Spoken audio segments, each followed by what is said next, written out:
right, guys. So we are live. Oh, geez, my face looks really big. I got to back up a little bit. We're just doing our tech, and then we will jump right into the amazing conversation that Sarah and I are going to have. Webinar is now streaming live. Cool. Are you good? I'm good. Awesome. All right, guys, welcome. We have another interview for the Sustainable Motherhood series. Sarah Walton. I pronounced it correctly? You did. You did. It's like the family on TV, right? Oh my gosh. If you're old enough. I kind of know the Walton. I didn't really watch it either, but I like to say it. Oh my gosh. The family on TV, or I wish it was Sam Walton of Walmart fame, but that's so funny. No.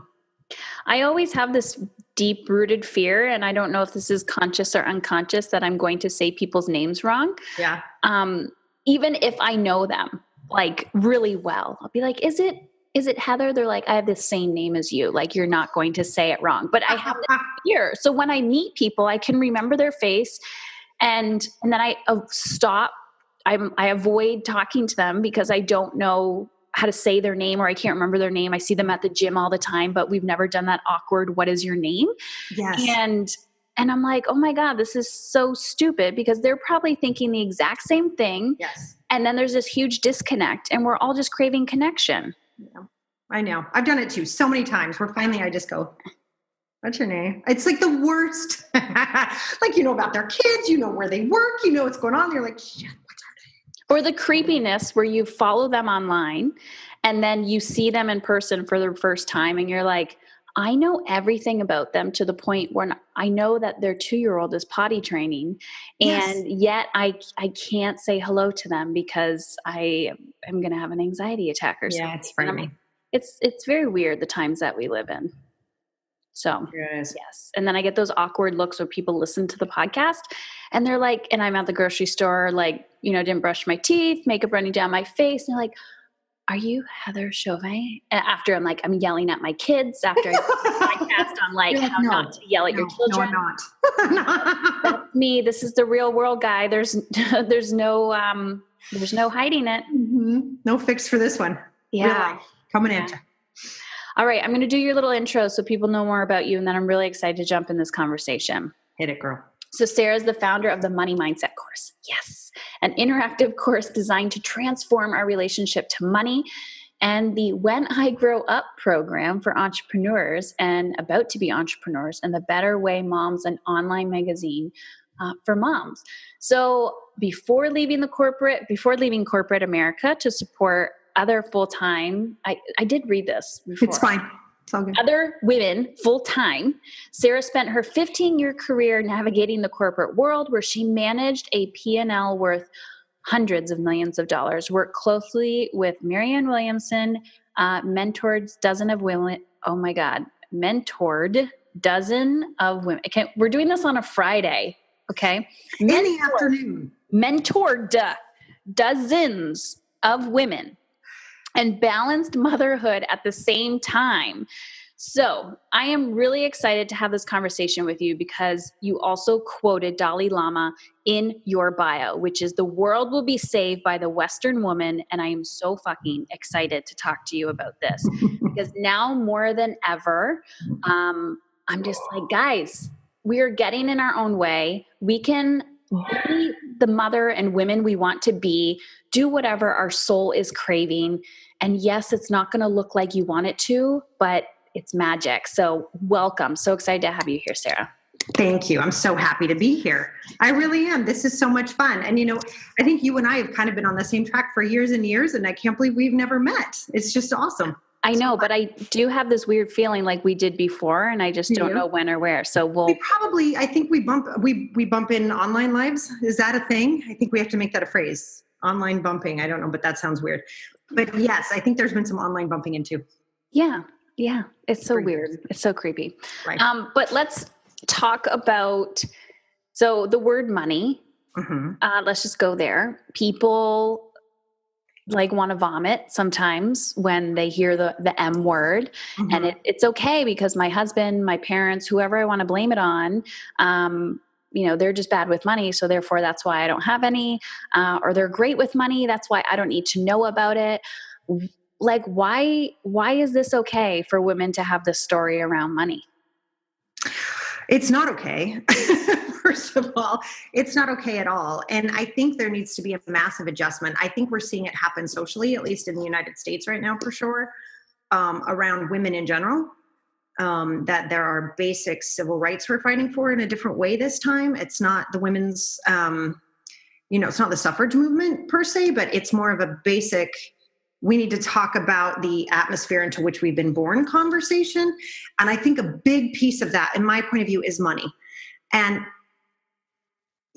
through all the years that I got to work with Marianne Williamson, which was really cool, it was in my early 20s, I was living in the city, I was having this amazing life, and I'd get to go to the studio and record with her and listen to her lectures and meet with her in churches and kind of help run things for her and absorbing some of that. And it took years and years for me to understand how that works inside of money. And it was my own relationship. Like, right, in my corporate job, I was making a lot of money. I was really happy that way. And I was miserable and wanted to die in every other way, which was awful. And so money buys happiness, doesn't it? Not so much. And in fact, I resented it. I was pissed that I had to make that money. I was pissed that I had to leave my kids. I hated that I only saw them in their pajamas. So now I have a messed up relationship with money, right? Because I hate it. And I'm furious that I'm in this situation. And it took years for me to take all that stuff from Marianne Williamson, all my personal stories, all those things, and understand what was actually happening with money. And I've come to understand money is in and of itself like water. It's absolutely clear there's nothing there, right? And it's all the stuff that we put into it that matters, right? And as water, it is designed to move. It is designed to flow freely. And if we hoard it or block it or try to contain it in any way, it gets really nasty. And that's where a lot of the weirdness comes from. And then the other piece that I've really come to understand about money, especially it's for everyone, but I think for women to understand this is important. Two things. One, I was just working with a client the other day who's an incredible yoga instructor, and she's been undercharging for years. And she said she finally understood that the amount of energy she's putting out needs to be matched by the amount of energy coming in. And it's not about being greedy, and it's not about, I need to pay this, or I want a new diamond ring. It's not about that. It's about congruence. And it's about a balance, right? She's totally in balance with how much she's giving out, and what's coming back doesn't match. And whenever that happens, just like me in my corporate job, right? I was getting paid all this money, but I was unhappy. When the imbalance is out, money tends to be involved, which leads me to point two, in that money has a very love-like energy, and not love like money is a replacement for love, not like that. But going back to A Course in Miracles or, Marianne Williamson, the idea that there's only two emotions. There's love and there's fear. That's it. And love, when I say money has a love-like energy, love's job is to bring up everything that's not healed. That's its job. That's why after you date somebody for a couple months, you want to kill them, because everything you haven't dealt with yet is going to come to the surface. And that's money's job. It pokes at everything that agitates you. And that's why people want to get rid of it sometimes. Like, they don't want to deal with what needs to get healed. And if you can look at money that way, everything changes. Everything changes. Because if you're somebody who's out there to cause a difference in the world, if you're someone out there who does have a heart-centered business, all of a sudden you want the money because you want to grow yourself to be able to handle the amount of service you want to provide. And it just changes the perspective. It's not even about charging what you're worth. It's about creating a balance. I know. I kind of don't like that term anymore, of charging what you're worth, because I'm like, we're all worth billions and billions of dollars. But at the same time, money doesn't exist really. It's paper, it's numbers. But if you're attaching its worth to this non-existent thing, then you're worth abundance amount of love. So you really can't put a price tag on the service you provide, right? If like charge your worth, it really doesn't make sense when you kind of pull it back. But I love how you talk about it in this congruency. And it's funny when I'm working. So you were saying about money and how it brings up all your shit. And I do this with women in relationships and parenting, right? Mm-hmm. The parenting world, I'm like, it's personal growth on steroids, and money is personal growth on steroids. And it's interesting how there's correlation and connection between, oh, look, I'm acting the same way towards the money like I do in my parenting or my marriage or my health or whatever it might be. And that's really, really interesting, because you start to get angry and resentful when you're like, I'm providing this great service. Why are you not valuing it? Well, their vibrational energy is not a match for what you provide. Correct. And it's like how you have this, and then you're getting sick and all of that fun stuff. So that said, let's talk about, I'm just really intrigued. I want to know what happened to you when you were 16 in this grocery store. Because I was like, what do you want to, something about, what was the question I asked you? So in your intake form, I was like, darkest part of your own personal story. And you're like, I want to talk about this horrible moment in the grocery store. 16. I'm like, I need to know what this is. So let's talk about it. Well, it's interesting. We call it a horrible moment. I don't know that it was, right? It's that whole thing that, the brain learns from awful moments. It doesn't learn from success, right? It's one of those things that we all non-feel good moments. It's like when we're all on the floor going, hamana. That's actually when magic is happening. It just doesn't feel that way at all, right? It's one of those things where I always tell clients, you'll write a book about that moment. You will. That's the one. Because it's really where the magic is. But all right. So this story is, you just give you a little background. I love to dance like a crazy person. Like I still do. My poor children. Like if Justin Bieber's song is anywhere in the vicinity, they're like, oh God, because I can't hold still. Like I love to dance. And I was like that forever. And that started, really when I was 5, I remember watching the other girls dance at halftime and watching cheerleaders. And I remember pointing to ballet shows on TV and saying to my mom, I want to do that. And I worked at it and we were pretty poor. So I couldn't take a lot of lessons, but I did whatever I could. And I always practiced. And, once we were able to get me into lessons, I worked my butt off. And the time came where I could join the high school dance team. Like it was tryout time. This gets me to age 16, right? And I've been wanting to do this. And it was like this prestigious thing. And the tryouts come. And I worked my butt off. Like it was Janet Jackson time. So like I had knee drops. I was popping up. I was killing it. Like I remember sweating in the basement. Like this was before parents got involved in anything. And I was down there by myself making this happen. Right. And I did it. I tried out and I got on, which was like, I thought I was going to die of joy. I mean, this was just like, holy crap. And I had a really tight knit community in Utah where I was raised and people were bringing over flowers. Like it was a big deal. And then we got the letter about how much the costumes cost. And I wanted to throw up. I mean, I remember just like, holding it and like, those moments when, your stomach literally just drops and you're just like, what? Cause at 16, I don't know. Like, I just thought I show up and dance and they give me stuff to wear. I don't, cause we were poor and we weren't like a little bit poor. We were like really poor. There were times we had a half a loaf of bread and a jar of honey in the house. And that was it. Like, I'm not exactly like it. And that was a loaf of bread my mother had made, right? We had nothing. Right. And I'm looking at this going, I've wanted to do this for as long as I can remember. I'm going to figure this out. And I went and got a job at a kiosk in the mall in the 80s because there was a bunch of tchotchke crap people were buying for no apparent reason. And I sold it. And I think I made $3.50 an hour. And I went and I did it. And that's I worked my butt off. That's less than a coffee now at Starbucks. I know, isn't that sad? That's so disgusting. It's weird. Like you look at, anyway. That's another conversation. It is. It's a whole other thing. I always say to people, they're like, I can't afford to get coaching. I can't afford to make my life great. I'm like, ouch, how much did you spend at Starbucks last month? Yeah, exactly. It cost them 10 cents to make that. Anyway. All right. So I get my paycheck from this little kiosk job, right? And I'm so excited and I look at it and it's enough for the down payment and I'm super thrilled. And I didn't have a bank account. So we go to the grocery store to get it cash. They used to have like those customer service desks. And I go there and my mom says to me, Sarah, the strawberries are on sale. Can I get some strawberries? And I'm like 16. Why I'm being asked this question is another conversation for another time again, right? And I think of the paycheck and I think of, what's due for the costumes. I say, yeah, we can do strawberries. So I'm waiting in line. I finally get this check cash. It's taken a long time. And I turn around and I'm looking for my mom and my younger brother who's with her. And I can't find them. And finally I kind of look and she's in line, in the long line, not the express line, in the long line with a cart full of groceries. And I just remember standing there. It was like, when you go underwater and the sound goes, I'm like, and I'm looking in the cart and in the cart is milk for my brother, sandwich meat for his lunches, his favorite cereal, some bread, and yes, the strawberries. And I'm looking at it and I know she can't buy that cart full of groceries.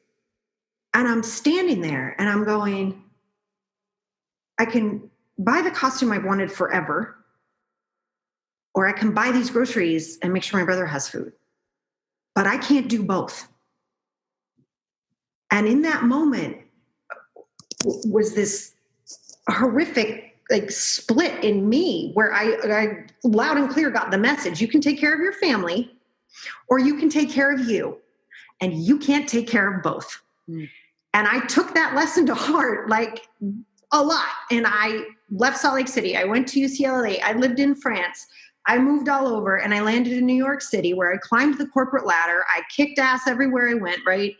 And I did it on the opposite, where I was making so much money that I could take care of my family, and I was dying inside. My chest, I remember the day I resigned, my chest was so tight for weeks on end. I thought that was just normal, right? So I took it to the extreme the other way. And that moment in the grocery store is what fuels absolutely everything I do in my business. It is all about more money in the hands of more women, because I don't want anyone to be in my mother's position when she was that day. That's ridiculous. My mom is so, I want to throw up. I think about that, right? Oh my God, she needed me to come and say, here's how you make a business out of what you can do. But no startup costs, come with me, and I don't ever want a child or a young girl to be in the position I was in. And that fuels absolutely everything I do, is that moment of, oh shit, I can do this or this, but I don't get both. Mm. And over my dead body, is any woman in my sphere going to go through that? I have no tolerance for it at all. And I'm here on this planet to make sure that doesn't happen to other people. I love that. I had chills from head to toe, and I was like, so you didn't go, so you didn't pick the outfit, your costume? I didn't. I always let people ask, what the hell did you choose, woman? Oh my God. Yeah. No, I bought the groceries. And what happened is another woman, leave it to other moms, right? Another woman in my neighborhood heard what had happened, and she bought my costumes for me. Nice. We love other women, right? That's, if you heard of that, you would have helped. All of us would have, if we had found out a 16-year-old girl was in that situation. I love it. Yeah. So this is the other question I want to ask. If you could go back to that version of yourself and the check was double what it was, what would you have done? I would have done both for sure. And I think the other thing it taught me is boundaries, and it's tough. This was a boundary with my mom, right? And there's a whole other story with my mom and what was happening with her at the time, right? As a mom, we can all imagine. It's wait, what? You put your kid in what situation? All of us now are right. I'm sorry, what are you saying? Right. And so she obviously had things she was dealing with, but what that moment taught me was about boundaries, even at that young age, right? Is that there's a moment where we say, okay, we understand that this is what's needed and we understand what's happening here. How can I manage this? Right. And obviously at 16, I didn't have that skill set, nor should I probably, right? That's an age where we don't necessarily have that. But I think it has allowed me, extrapolating from that moment throughout my life, when I needed to ask for a raise, when I found out male coworkers were making more than I was, all those times where it's time to go in and say, with clarity, but also with empathy and compassion. You never have to be a bull in a china shop. You can go in and say, listen, I'm completely aware that this person's making more than I am, and I need you to make that right. And you put it back on other people and allow them to rise to the moment of excellence. And now as a woman, I would have turned to my mom and said, listen, this is your responsibility as the parent. What are you going to do about it? Right. And not in a mean way, not hey, what the hell's the matter with you? Not at all. Rise, move, come on. And I think that energy is missing a lot. I think it's missing in our parenting, right? With our own kids. Rise. I know you're bored. What are you going to do? Yeah, I know. Yeah. That's hard. That sucks. What are you going to do about that? Yeah. That energy of allowing people to be great. And I learned in that moment, I didn't allow her to be great, right? I didn't create a situation for her to be her best self either. Right. And being a fixer is what a lot of us women do. We do it in parenting. We do it in our marriages. We do it in our work. I'll fix it. It's okay. It's okay. At my own detriment, I will fix it for you. And I think that that's damaging for us as well as for the way we view women in society. Right. And that's starting to change. People are starting to say, actually, like the Me Too thing, right? Actually, no, it's not okay anymore. And allowing those around us to rise and come up with us. Yeah. And we were talking about that before we hit record about, when I'm rising, meaning I want to help more women. I want to make a bigger impact, and I need to surround myself with people who are able to hold that, right? I'm sure you witnessed that too, working with Marianne Williamson. You got to be a certain type of person to hold that. And it's just like in your own personal life, when you're going through something. Like I remember when I was training for a half marathon, and I wanted to quit. And, I remember calling people while I was running, not the marathon, but training, like my long runs. And I'd be like, I just want to stop. I'm at 8 miles. I have to get to like 10 or 11. And I knew who to call, because if I called the wrong person, they would say, just stop, Heather. It's okay. It's fine. Okay. And then I'd be like, fuck you. That's not what I needed you to say to me. Damn it. Why did I call you? Oh, damn it. Now I got to call someone else. Yes. My husband, and he would be like, why are you calling me? You can do this. And then, I was like, okay, yep, that's all I needed. Right. But understanding the importance of rising. And I like what you talk about with what we do as parents. I have these situations on a daily basis. It's funny how I talk about my kids now, because I try to use informed consent and not be not let everything out. But so out of the 3 boys, no one will know who I'm talking about. But there's a situation the other day, and it could have totally sideswiped me. And I was just like, yeah, sit with your discomfort. This isn't my issue. And you're totally projecting your shit onto me. And at the end of the day, there was an apology, and I was like, and there was an awareness, there was an aha moment. But I'm like, oh my gosh, a few years ago, I would have totally grabbed onto this and be like, okay, let's do this. And then I would have projected my anger and resentment onto you of why I don't have time to do these things, or why I don't have energy or money or whatever. And so I want to talk about leadership. I'm a huge fan of seeing parenting and womanhood as leadership. Like, we're being called to rise as women too. I mean, if I have this child who jumps out of bed bouncing, great. I need to rise literally before this child, but also do the energy work that I need to do to be able to hold this child with their abundance. So this whole leadership thing and the resistance that people have to physically rise. What's your perspective on that? Oh, it's so interesting. I mean, I think we've created such a society of mediocrity for all of us, right? That's why women have been allowed to be paid less, right? Because we're all like, oh, well, I guess that's just the way it is. And that's something I really work on with people, is this idea that this is just the way it is. Says who? And for why? Like really questioning that and pushing through that, because this whole idea that everybody gets an award,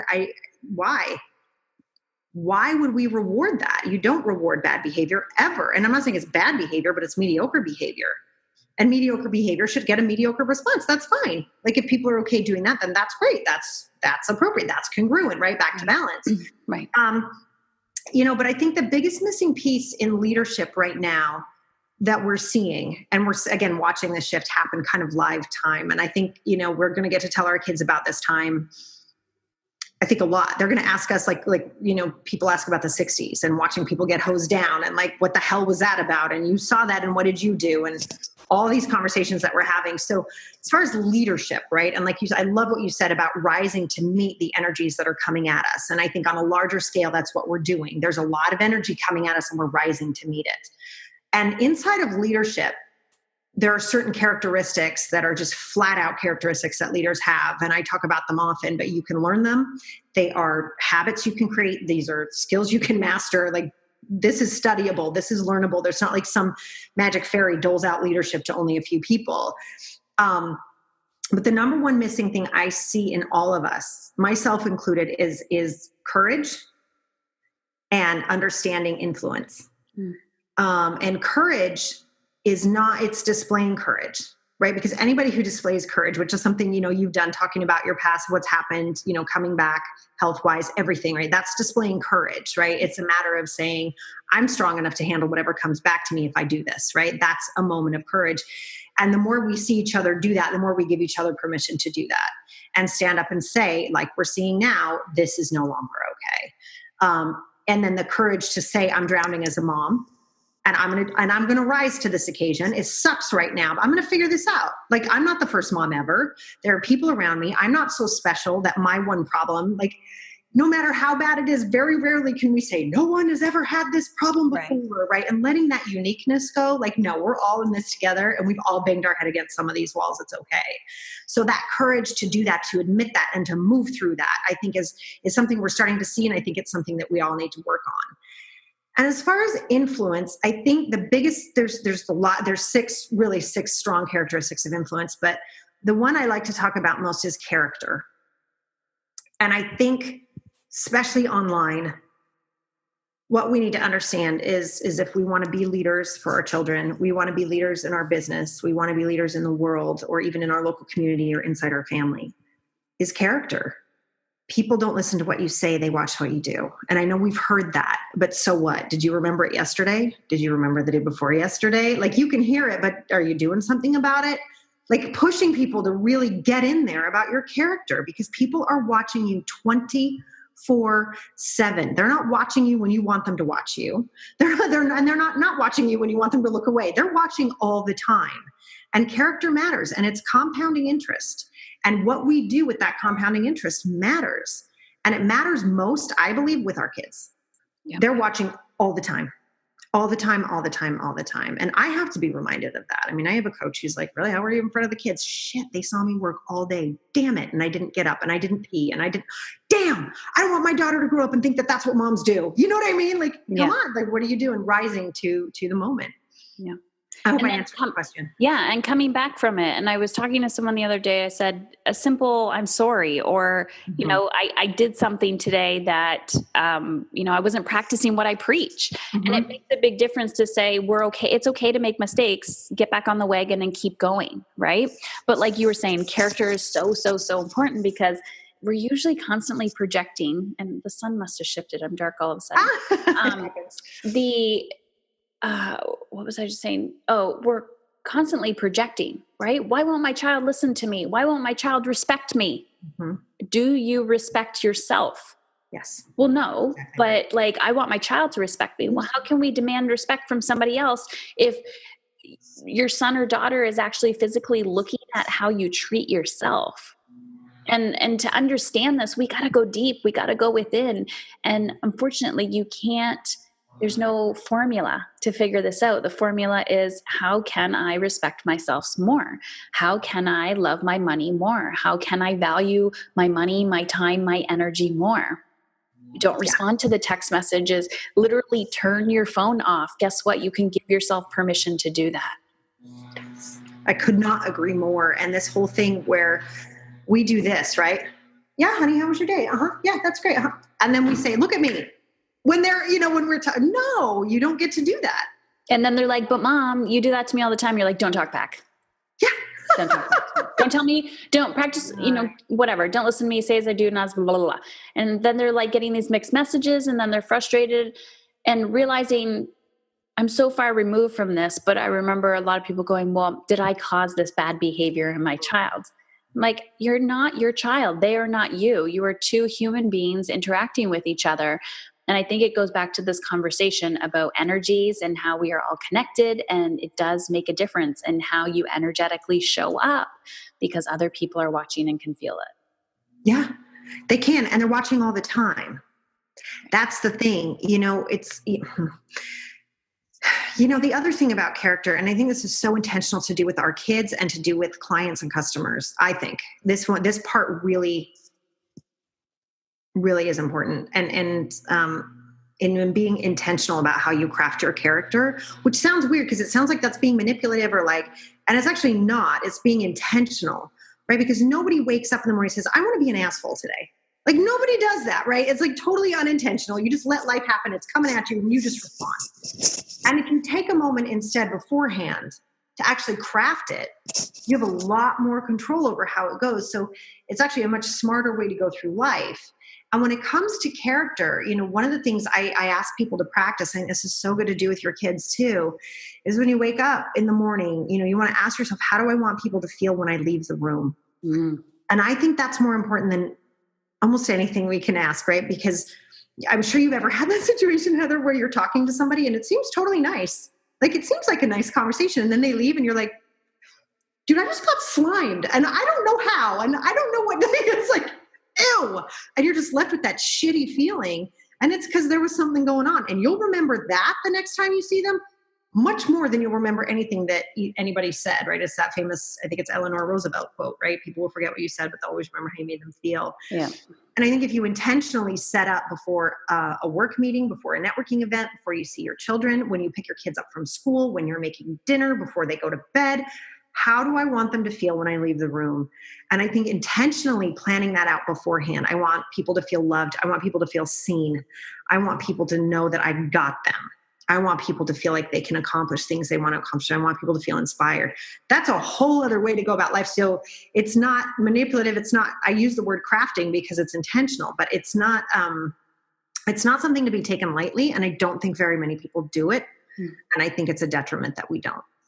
And I think that I'm like over here going, yes, you're preaching the exact, I always say, how do you want to be remembered? Right. Yes, So maybe, I love that. But I like what you're talking about with leaving the room because it's more micro where I can create that experience now, but I get morbid and I'm like, what do you want your children to say to you? But in your eulogy at your funeral, and they're like, I don't want to think about dying. And I'm like, but of course you don't. And that's why people sleepwalk through life. Yes. But crafting the intention, the intentional feeling, and you're talking about, the integrity and abundance and loved and all of that. And I could see a lot of people going, but I go above and beyond for people, but yet you don't go above and beyond for yourself. So in order to give, what's that quote? In order to give, you have to give to yourself first. What am I trying to say? Something like that. Yes. But we all know what you mean. Yeah. It's the whole airplane, put yourself first. And yes. And you can't pour from an empty cup. And, yes. And it's so funny because again, you could hear all this stuff. So there's a woman watching and she's going, I get it. I read all the books. I know what's going on. What's the difference between, spiritual entertainment, knowing versus practicing versus integrating? And I know you have something coming up or you've already started, which is your 8-week business intensive that you do with women. So I want to know what the difference is between knowing and doing and kind of being, and then where people can get more of you. Oh, I love that. That is the question, is it not? Right? You see all the platitudes plastered all over social media, right? Be great, do this. Yeah. And then I'm going to go eat a ding dong, right? It's like, what, and really making that match. And I think, I will always bring my work back to congruence. I think it's really what drives me, right? Because in that moment, me standing there in the grocery store, that experience of life is not congruent with who I am, right? That just doesn't that doesn't match. And anytime you bump up against a moment where your life doesn't match who you really are, you're going to be uncomfortable and something's out of whack. And I think recognizing those moments is very important. But as far as actual integration, I mean, obviously I'm a huge believer in mentors. I don't know anyone whose business has taken off or whose life has taken off who doesn't have somebody by their side mentoring them. It's just not. Or they're lying about it if they haven't had anybody. I mean, yeah. I'm like a lone wolf. Like, you talk about personality types. I'm an eagle, right? Like I fly by myself, and I really do. And I have a mentor. Like there's no way. It's impossible. It's just impossible. I got a kid walking in the door. Hi, kid. But I think having a mentor is key. And I mean that. That's not like, Sarah, of course you're a mentor. It's a sales. No, it's not a sales pitch. This is I have one. Like we need each other. I think recognizing that is important. So needing each other and honoring that is important.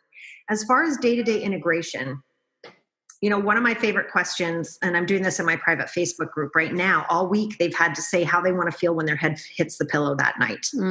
It's a really simple exercise, but again, crafting intentionally. Boom, right there. You've already altered everything because you're looking at things in a different way. And the other exercise are habits. I'm really into habits because look, our day-to-day actions, our day-to-day conversations end up making up our entire life. And if you look back and you really actually think about it, your entire life is made up of the quality of the conversations you have. And that can sound, again, like a grand platitude, but think about it. You have a shitty confrontation with someone in the parking lot, you feel like shit for hours afterwards sometimes, right? You have a great conversation, it can lift you for the rest of the day. Yeah. So paying attention to The kind of conversations you're having and how you're creating them is important. And the habit that I work on for that is what I call the Sunday night review. I've been doing it for a long time, and I'm a big, big believer in it. And it's Sunday nights. Sunday nights are everybody's chillaxing before you get into the craze of getting ready for Monday, right? So like 4 o'clock, 4 in the afternoon, or I know for some moms, early Sunday morning's better. But just to sit down and how did I do this week? How did I do? Who was I? What did I accomplish? Where did I fall down? How's my health? How's my love life? How are my kids? How did I do? That sort of a conversation, even though it's a conversation you either have with yourself or you have with a mentor, right? That conversation matters because you're going to outline, all right, so I didn't do so well last week in the health department. It was Halloween. I ate a lot of candy. All right, this week, I'm going to give myself a little challenge to work out every day. It doesn't have to be forever. Maybe it's 15 minutes in the basement. I'm going to jog in place and do some push-ups and see what the hell happens, right? It doesn't have to be some grand old thing. But I think what we're doing, again, the society of mediocrity, what we're doing is we're taking in, I love that you called it spiritual entertainment. I think that's the most gorgeous phrase I've ever heard. I've never heard it called that before, and I love it. I think that's brilliant. I think I heard Mastin Kipp say it for the first time. Yeah. He was like, spiritual entertainment. I'm like, yes, you've put words to this. Cause people are always like, did you read this book? Do you listen to this podcast? And I was like, please stop sending me this information. I do not subscribe to one newsletter. I will listen to podcasts. I will follow people. I know when I need a mentor, I go check them out, typically through audio or visual.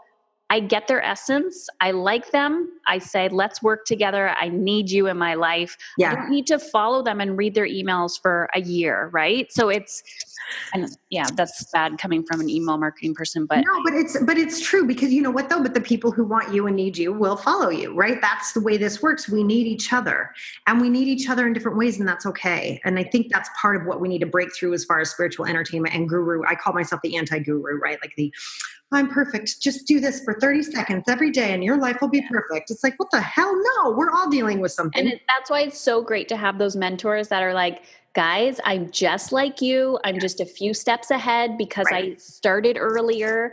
But I'm going to make your growth process so much shorter, and you're not going to suffer and struggle for decades and decades and be dead, because I'm going to show you the real light of what this process is like. And then you can figure out what that is for you. Right.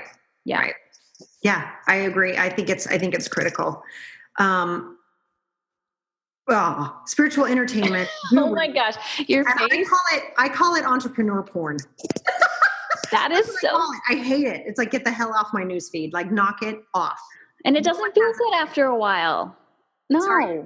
It doesn't feel good after a while. Like it's an addiction. Everybody feel bad. Go outside, go for a walk, listen to the birds. Yes. Pick up your dog poo. It's so much better than listening to some of that stuff. Picking up someone else's dog poop that they left in your newsfeed. Yeah. It's like, just stop with that. It's enough now.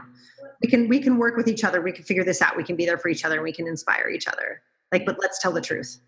Yes. Let's tell the truth. Yeah. So I love this. And I could tell that you're this person when you are mentoring people, because like you said in this conversation, it's about, you come into my space, we're going to make shit happen. Yeah. So can you let people know, depending on when they're listening to this, they may be listening to this on the podcast, and I'm sure they can you might launch another time, but talk about your 8-week intensive that you have and where people can find more of you.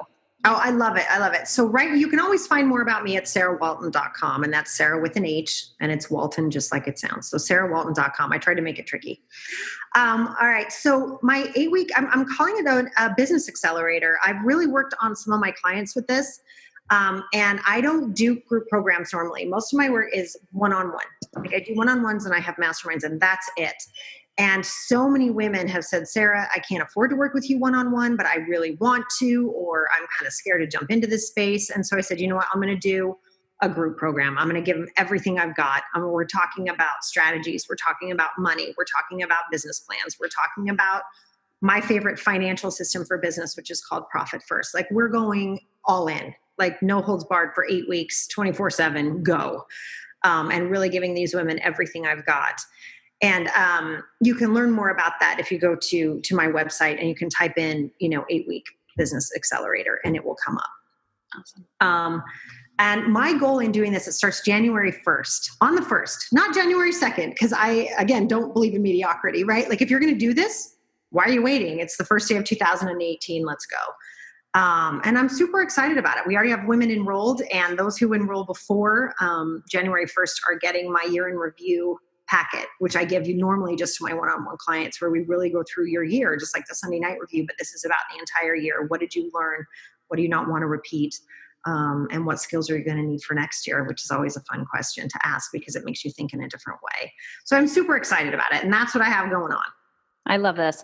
And yes, I would not be where I am today without, I mean, we've been talking about many, many things, but I think women in community is magic. And I remember when I first started my group coaching program, so much resistance to it, like because of the same reason. I'm like, oh no, but one-on-one, I can dig deep and da-da-da. And then, I mean, when you just show up as that person who wants to constantly be of service to people, it's not about the money. I mean, I take huge pride in when women say yes, and like you just show up for them. So it doesn't matter if it's in a group setting, it works out to be, they're getting that and so much more. But this circles back to the conversation about women helping women and rising. And there's a priceless magic that happens when you are surrounded with like-minded feminine energy who are, you know, at the same level as you or want to be, and your all intention is just to rise above, and to rise above, like your limiting beliefs, your blocks, your all of that, but you're just pulling each other up as you rise. Yeah. And, this has been a magical conversation. Oh, good. I'm so glad. Yay. Thank you so much. Thank you for having me on. I've just adored it. Love it. Love it. Thanks so much, Sarah. And I'm really excited. So you guys can check out her, online, sarahwalton.com. And if you did not watch this live stream, eventually, I do not know the exact date yet, but she will be on the Mom is in Control podcast. So you can check that out, iTunes, wherever you listen to podcasts. Mom is in Control. Talk soon.